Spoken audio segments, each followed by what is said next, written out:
Hello students, very good morning. Welcome to our new channel Class DR. তো আমরা আজকে যে কথাটা বলবো সেটা কিন্তু তোমাদেরকে সবাইকে শোনা উচিত, মানে শুধুমাত্র স্টুডেন্টদের জন্য নয়, এটা সবার জন্য। তো তোমাদেরকে হাইজিন মেনটেন করতে হবে। হাইজিন কীভাবে মেনটেন করবে না, প্রথমত হচ্ছে যে তোমাদেরকে যে স্নান করার টেকনিক, অনেক স্নান করার টেকনিক হয়, ঠিক আছে, যার ফলে তোমাদের বডি একটু মানে ভালো পরিষ্কার হবে, ঠিক আছে। এটা আমি বোধ সবার জন্য বলছি, ঠিক আছে। তো এতে কী হবে না, তোমরা যদি নিজেদেরকে পরিষ্কার রাখো তাহলে কী হবে, তোমাদের একটা ফ্রেশ ফিল হবে। যত ফ্রেশ ফিল করবে ততটাই কিন্তু ভালো করে মন দিয়ে পড়াশোনা করতে পারবে। তো সকালবেলা কী করবে, যাদের অভ্যাস আছে তারা সকালবেলা ঘুম থেকে উঠে কিছুক্ষণ বাটি স্নান করে নাও, কোনো অসুবিধা নেই, এবং তারপরে আবার স্টাডিতে মন দাও। সকালবেলা একদম সকালে উঠে যদি তোমাদের পড়াশোনা করতে ইচ্ছে করে পড়াশোনা করো, তারপরে পড়াশোনা করা শেষ করার পরে ব্রেকফাস্ট শুরু করার আগে, ব্রেকফাস্ট শুরু করার ঠিক আধ ঘন্টা আগে তোমাদেরকে কী করতে হবে না, স্নান করে নিতে হবে, এবং ব্রেকফাস্ট করে তোমরা আবার পড়াশোনাতে মন দাও, কোনো অসুবিধা নেই।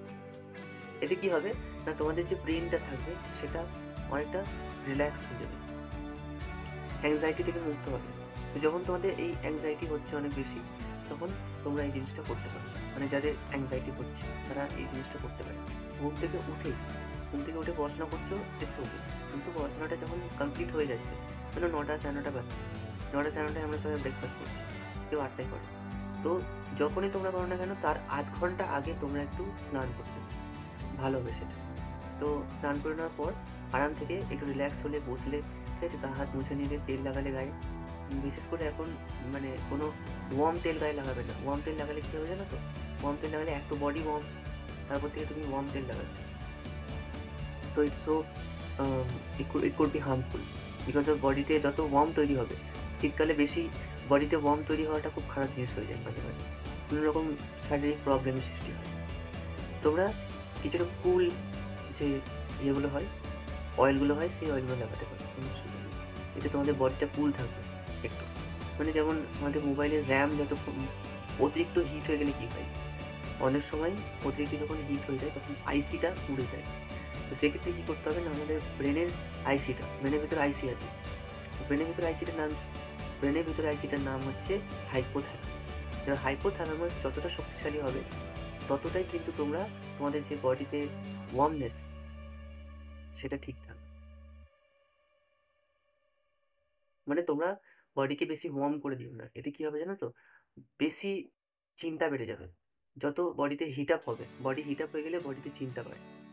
আর যে সমস্ত মানে ছেলেমেয়েরা যাদের এই বয়সে, মানে ইনক্লুডিং মি, এই বয়সে যাদের একটু মানসিক প্রবলেম আছে, মানসিক প্রবলেম বলতে আমি বলছি না তারা মানে ডাক্তার দেখাচ্ছে, কিন্তু ডাক্তার না দেখালেও কিছু জিনিস থাকে যেগুলো মানসিক প্রবলেমের মধ্যে পড়ে, তো তোমরা ডাক্তারের সাথে কনসাল্টও করতে পারো, কোনো অসুবিধা নেই।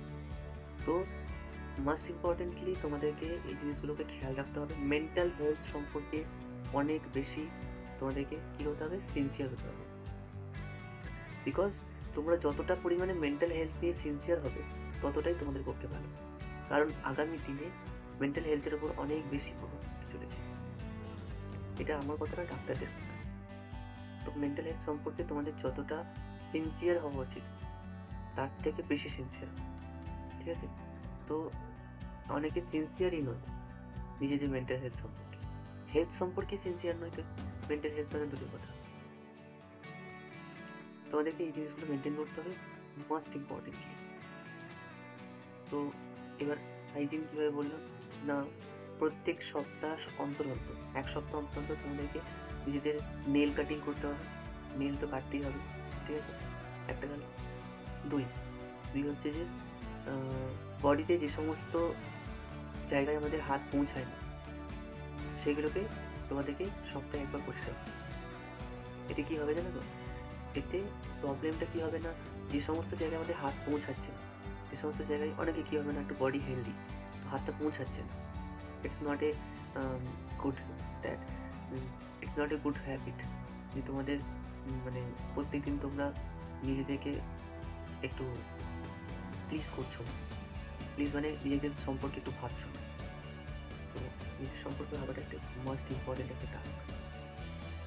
তোমাদেরকে ধরো হাতটা পৌঁছাচ্ছে না, পিঠে হাতটা পৌঁছাচ্ছে, আমি মেল দিয়ে বলছি, আমি বাকিদের বলছি না, আমি অনলি মেল।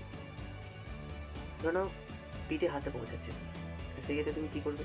সেক্ষেত্রে তুমি অন্য কাউকে বলবে, তোমার মাকে বা যাকে হোক, দাদাকে, ভাইকে বলবে, কোনো অসুবিধা নেই। বাবাকে বলতে পারো, কোনো অসুবিধা নেই, যে একটু পিঠটা ইয়ে করে দিতে, স্নান করা ঠিক আছে। তো মানে স্নান করার সময় তুমি দেখে নিলে একবার, দেখে নিয়ে একবার সাবানটা রাব করে নিলে, এতে কী হবে না, তোমাদের গোটা বডি ক্লিয়ার থাকবে। মানে কোনো জায়গায় এখন তো ফাঙ্গাল ইনফেকশন হওয়ার চান্স আছে, শীতকালে বডি রাফ হয়ে যায়, তো রাফ যেন না হয়। তো ওদিকে এই জিনিসগুলো মানে ময়শ্চারাইজেশন করতে হবে বডিকে, মাস্ট ইম্পর্টেন্ট একটা টাস্ক। স্টুডেন্ট লাইফে ময়শ্চারাইজেশন না করলে পরবর্তীকালে যখন তোমাদের এজ 30-31 হয়ে যাবে, তখন কিন্তু তোমরা চাইলেও নিজেদের স্কিনকে চেঞ্জ করতে পারবে না। কেন? কারণ তারপরে তোমাদের স্কিনের যে গ্রোথ, সেটা একটু ডিক্রিজ হয়ে যাবে। আমি বলছি না হবে না, হবে, কিন্তু একটু ডিক্রিজ হয়ে যাবে। তো তোমাদের বডিও তো আছে না, বডির যে কোয়ালিটি, বডির একটা কোয়ালিটি, সমস্ত বডির আলাদা আলাদা কোয়ালিটি। কোয়ালিটি বডির মধ্যে হেলথ ইজ প্রাইম, হেলথ সবার আগে, হেলথ চলে গেলে সব চলে যাবে। তো আমাদেরকে এই জিনিসগুলো মেনটেন করতে হবে, তাহলে বলা ছিল। Thank you much for watching ভিডিওটা।